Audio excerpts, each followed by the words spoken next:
I'm flying my drone over this area in order to give you a real look at the marine conditions before you enter the area and maybe get yourself lost or injured.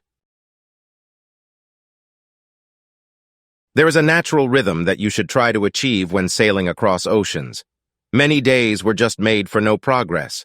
Contrary winds or no wind. These are golden days.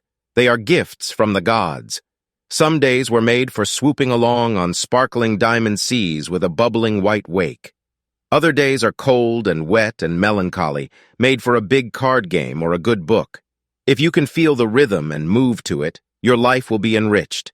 If you cannot feel the rhythm, if you are anxious to make progress, if you get your greatest satisfaction from seeing good progress on the instruments, then you are doomed to the same old from which you are supposed to be trying to get away. Good luck. Good luck.